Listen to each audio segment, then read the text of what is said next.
में दीवाना हवो तहु करबे माया का बताना।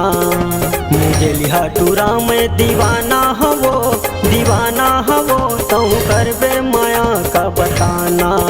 तहु बने जा दीवानी मैं दीवाना हवो तहु भरबे मोर माव पानी। तहु बने जा दीवानी मैं दीवाना हवो तहु भरबे मोर माव पानी। मुझे लिहाटूरा में दीवाना हवो तहु करबे माया का बताना। मुझे लिहाटूरा में दीवाना हवो तहु करबे माया का बताना। तहु बने जा दीवानी मैं दीवाना हवो तहु भरबे मोर माव पानी।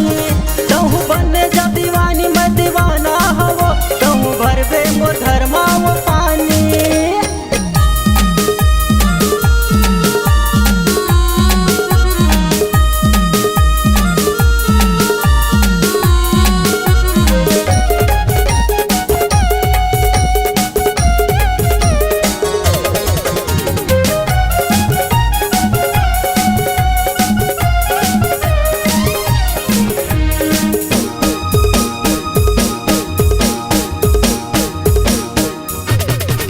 ये भाची कैथे मोला वो मामी कब लावे। कैथे भतीजी नहा चाची कब लावे। छोटे बहनी कैथे भाभी कब लावे। दाई कैथे मोला बहू कब लावे। ये भाची कैथे मोला वो मामी कब लावे। कैथे भतीजी नहा चाची कब लावे। छोटे बहनी कैथे भाभी कब लावे। दाई कैथे मोला बहू कब लावे।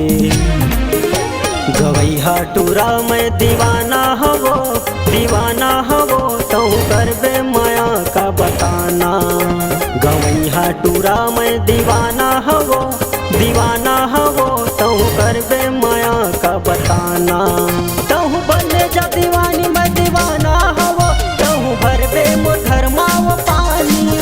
तहु बने जा दीवानी मैं दीवाना हवो तहु भरबे मोर माव पानी।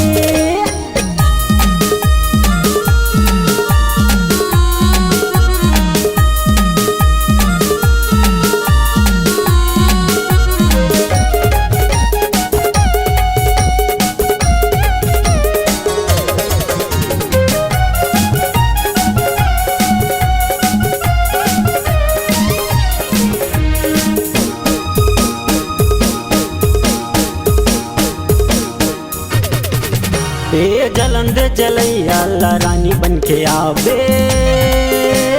दाई के बनाहू बहु झन ते डरावे। छत्तीसगढ़ ही गाना वो मोर संग गावे। कर ले बिहा मोर संग जिंदगी बहावे।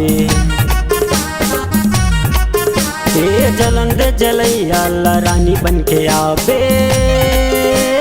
दाई के बनाहू बहु झन ते डरावे। छत्तीसगढ़ ही गाना वो मोर संग गावे। कर ले बिहा मोर संग जिंदगी बहावे। मुझे लिहाटूरा में दीवाना हवो तहु करबे माया का बताना।